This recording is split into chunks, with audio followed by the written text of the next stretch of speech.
Hello, my dear friends and my dear students.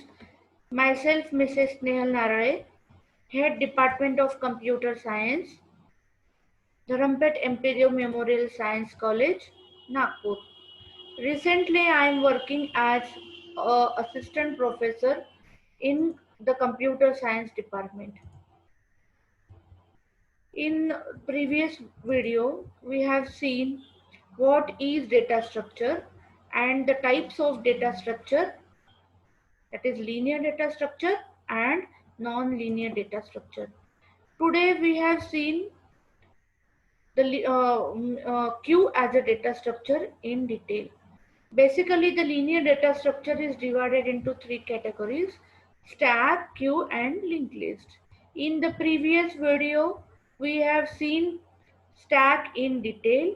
Now in next video, that is in current video, I will explain what is queue, how we can define a queue, what is the definition of queue, which are the operations which perform on the queue, and what is the procedure of insertion and deletion operation performed on the queue. So let's see what is queue. Queue is another type of data structure similar to the stack. My dear student, I have already mentioned and share one thing with you. The difference between stack and queue is that stack is a linear data structure in which insertion and deletion operations are performed with one end, and that end is called as top end. Apart from a stack, if we have considered queue as a data structure, so queue is exactly opposite to the stack. Means what? So in queue, insertion and deletion operations are performed from both end. So that ends are called as front end and rear end, or you can say it as front pointer and rear pointer.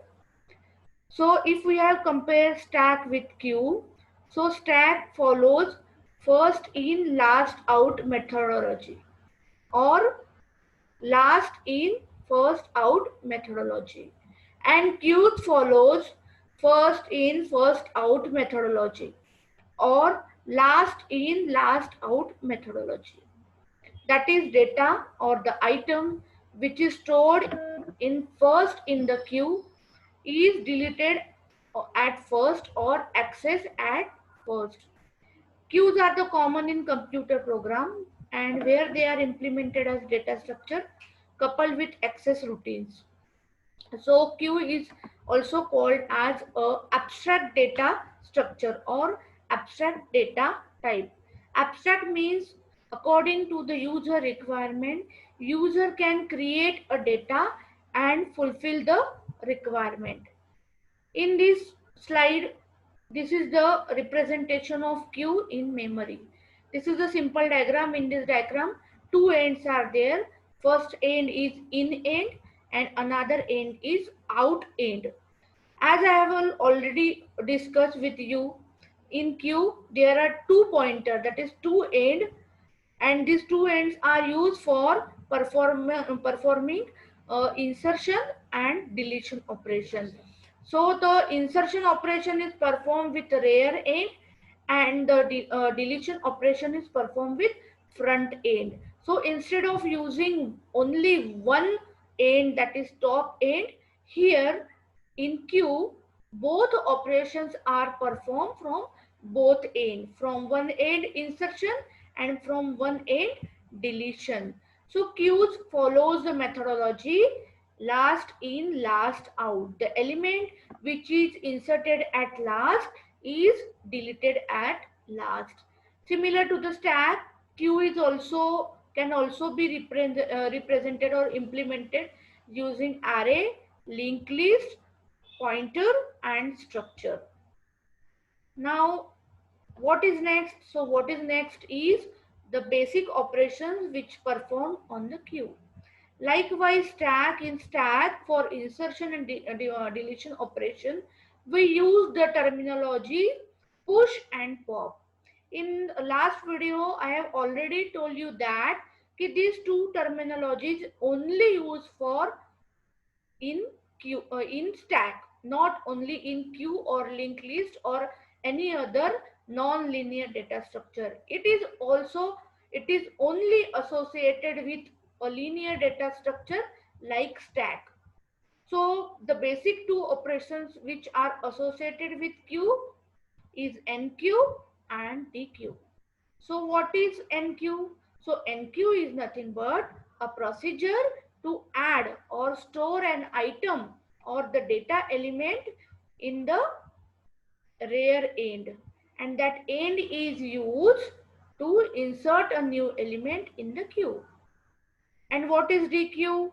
So dequeue is nothing but it is the end to remove or delete an item or the element from the queue, and that end is called as front end. So means in short you can say that enqueue is working as push operation and dequeue is working as pop operation. So in enqueue, an insertion performed with rear end, and in dequeue, deletion operation performed with front end. So the best example of queue is a queue of consumer for resources where consumer that came first is served as first. The difference between stack and queue is in the removing portion. Okay, means in the stack we remove the atom which is most recently added, and in queue we remove the atom in the least recently added.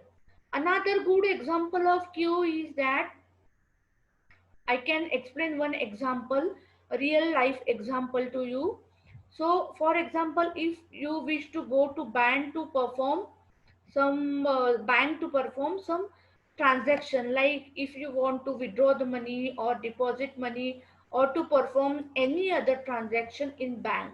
So, what is the procedure? Where the customer first goes to the counter from which counter the transaction is performed. For example, if I want to deposit money, I want to deposit 5,000 in my saving account. So what is the procedure for that? So I'll first go to counter number 1. Okay, and the counter number, the person who is sitting in counter number 1, he gives me one token. Okay, after me another 10 customer goes to the counter number 1 and take the counter. Okay, when the procedure of performance of or performing the transaction is going on, the customer whose counter number or whose token number is 1 is process 1, and the customer whose token number is 10 is process at last. So this is the best example of queue. Means the customer who's come first is goes first. Okay, means perform the transaction first. So this is the structure of enqueue. So in the given first diagram, 5 elements are stored.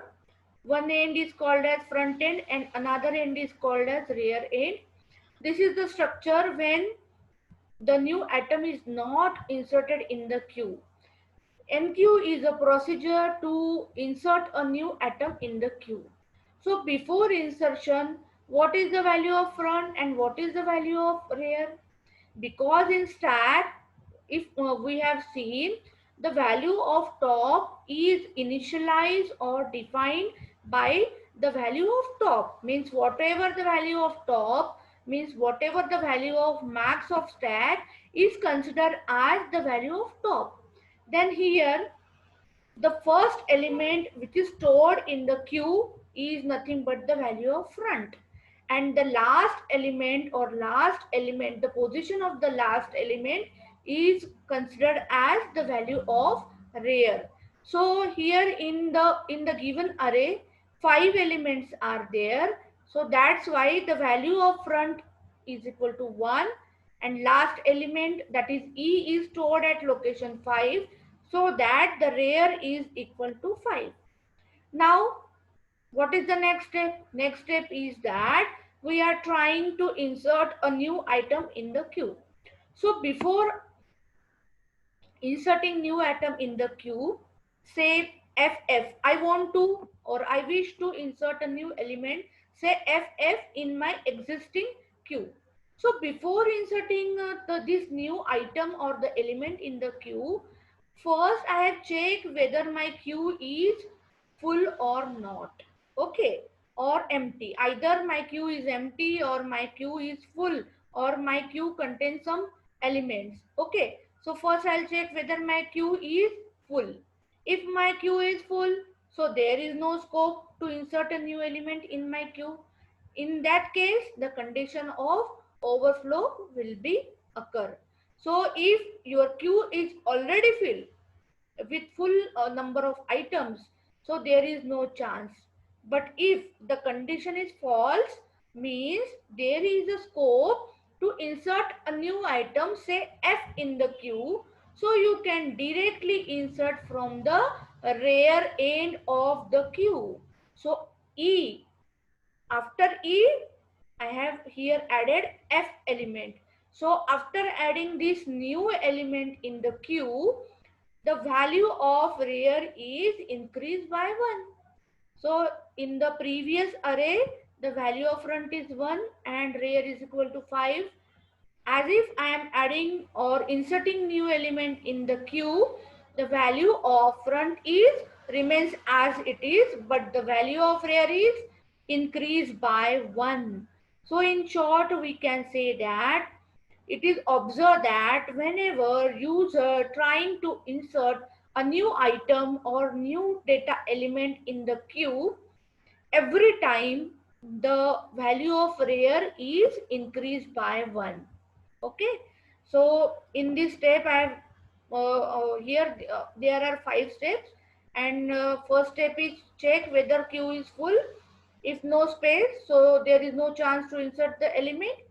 If queue is full, no space, it print overflow. If queue is not full, means the space is available to add new element from the rear end and add the atom to the queue. So this is the simple procedure which I have written in stepwise before inserting new element in the queue. Now another operation which is performed on the queue is dequeue. Dequeue is nothing but the in dequeue we can delete the item from the queue. Here assume that your array is consists of 6 elements.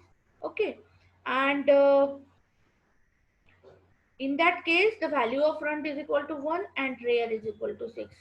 But whenever you are trying to delete the element from the queue, again I will check first whether my queue is null or not. Null means empty. Null is a variable which is used in the algorithm to check whether the queue is empty or not.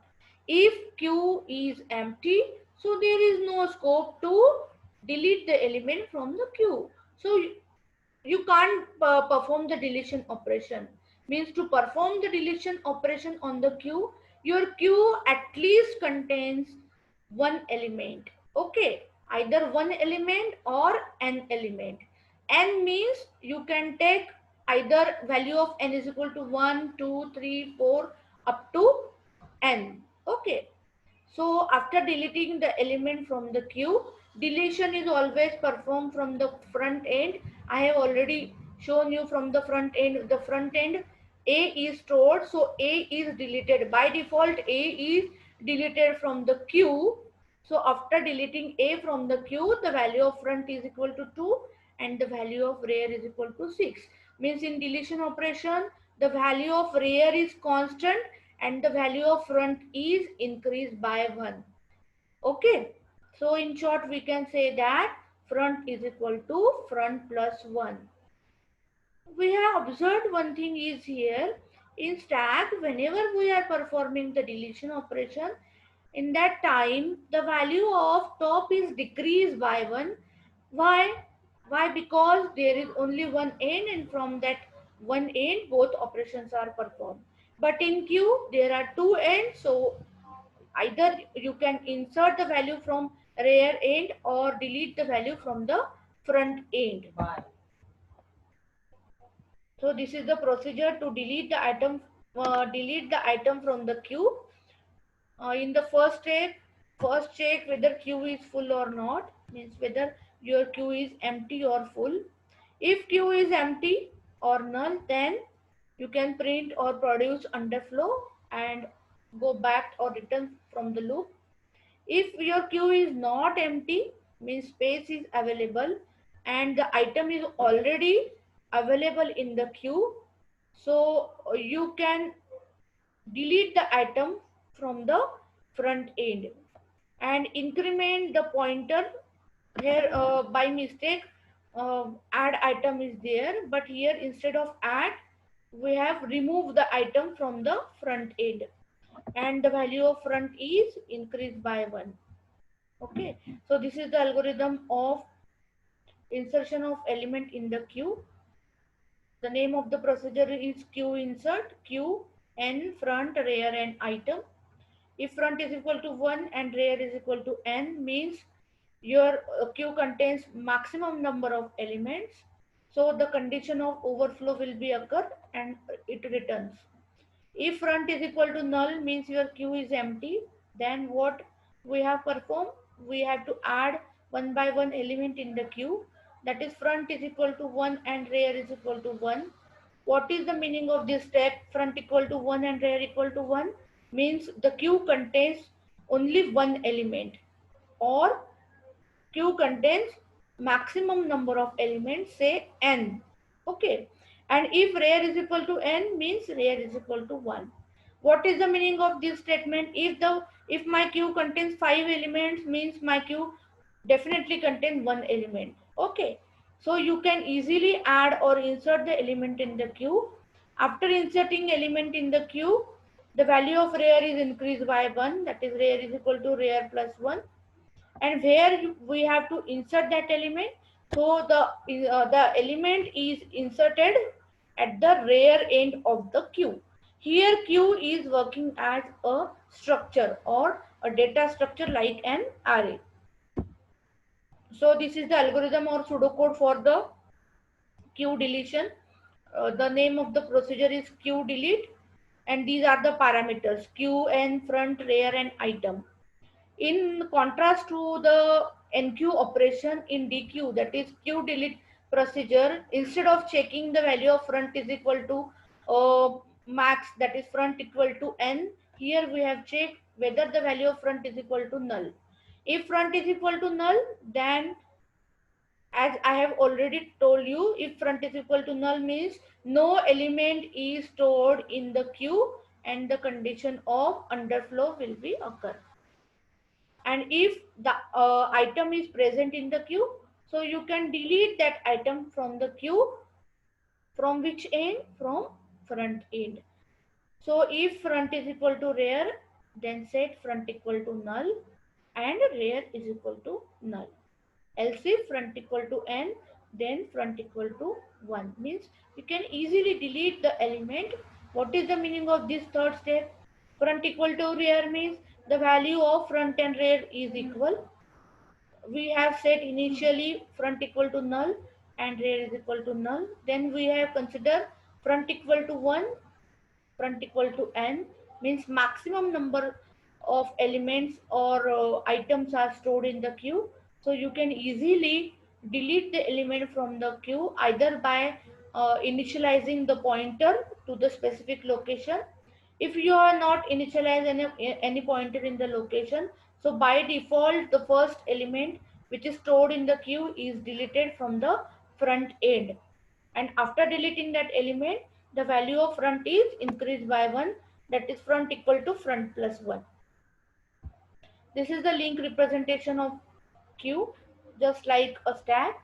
These are the element. Every element, data element, is divided into two parts. This end is called as front end and the last end is called as rear end.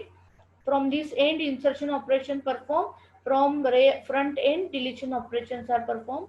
Okay, and each node or each data element, this is called as node.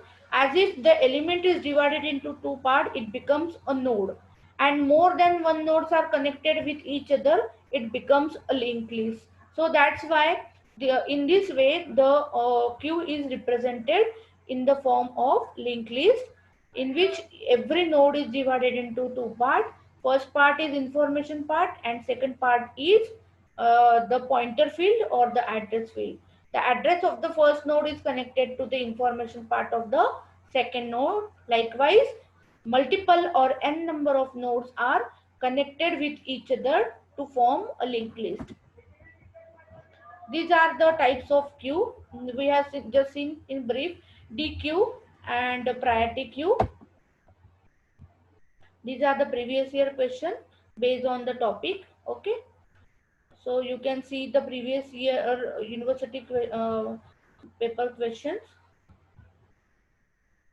Okay. If you have any problem in the queue, you for any query, you can directly contact me on my mail ID. My mail ID is nehal.rara2012@gmail.com. Okay. If you have any doubt, so don't hesitate to comment me, or you can easily post your problem on my mail ID. I will try to explain you in detail. Thank you very much for listening me. If you like my video, then don't forget to like, share and subscribe my video. Thank you so much. Subscribe your channel.